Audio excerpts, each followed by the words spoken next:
Olá a todos e a todas, me chamo João Francisco Norato Paes, sou aluno do 5º ano A do curso de Direito da Faculdade Guilherme Guimba. Bom, hoje estarei falando para vocês sobre do arrolamento, mais específicos do artigo 665 até o 667 previsto no Código de Processo Civil. Bom, o artigo 665 fala primeiramente o inventário processar-se-á, também na forma do artigo 664, ainda que haja interessado incapaz desde que concordem todas as partes e o Ministério Público. Em regra, para adotar esse procedimento do arrolamento comum previsto no artigo 664, explicado anteriormente já por outro colega, é irrelevante que haja herdeiro ou interessado capaz. O que interessa aqui seria a razão do valor dos bens, que ele teria que ser de igual ou menor a um valor de 1.000 salários mínimos. A introdução deste artigo no CPC de 2015 ainda prevê a possibilidade de adoção dessa modalidade de arrolamento, no caso arrolamento comum, nos casos em que houver também o interesse do herdeiro incapaz.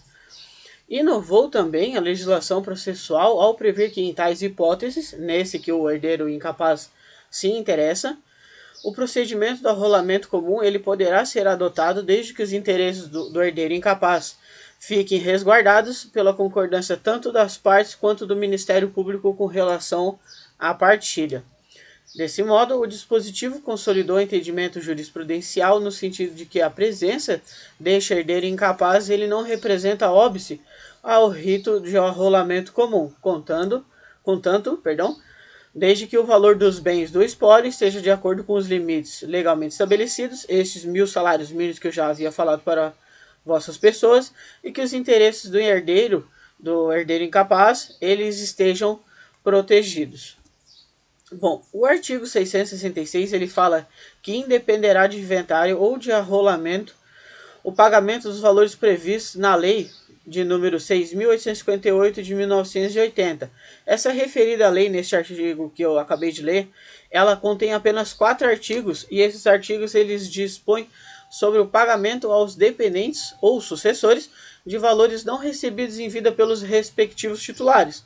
Estabelece também que, em situações específicas e com alguns requisitos formais, poderá substituir o procedimento de inventário e partilha por um simples procedimento de alvará judicial. O que seria isso? Seria um mecanismo mais simplificado trazido pelo legislador, no qual deixaria de se utilizar o inventário ou a partilha e utilizaria-se aqui o alvará judicial. Bom, eu trouxe aqui 2 artigos desta lei, o primeiro e o segundo. Não irei lê-los, mas irei explicá-los. O artigo 1º desta lei, ele fala que a condição de dependente habilitado será declarada em documento fornecido pela instituição de previdência ou, se for o caso, pelo órgão encarregado na forma da legislação própria do processamento do benefício por morte. Dessa declaração, é obrigatório constar o nome completo, a data de nascimento, a filiação de cada um dos interessados,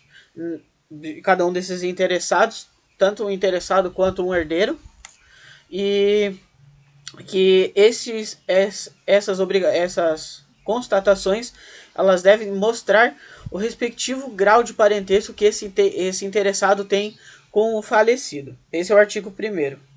O artigo 2º, ele trata sobre a inexistência de outros bens sujeitos a inventário que deverão ser comprovados por meio de declaração específica firmada pelos interessados perante a instituição em que essa quantia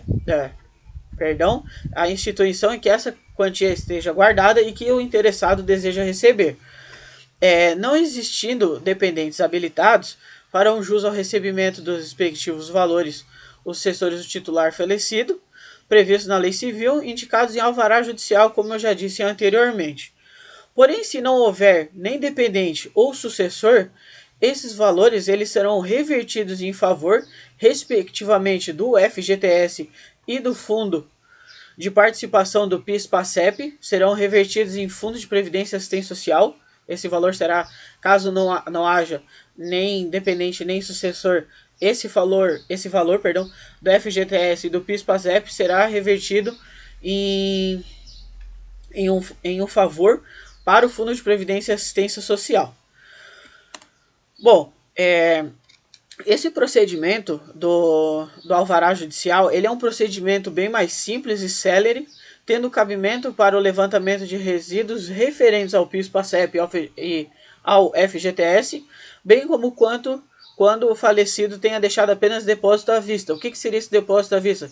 Seria deixado em dinheiro em espécie, não em FGTS ou PIS/PASEP. Em suma, para o recebimento dessas verbas, dispensa-se a formalidade de um inventário, bastando apenas que seja formulado o pedido do alvará judicial. Bom, essa lei de número 6.858 de 1980, ela foi regulamentada pelo decreto de número 88.845 de 1981.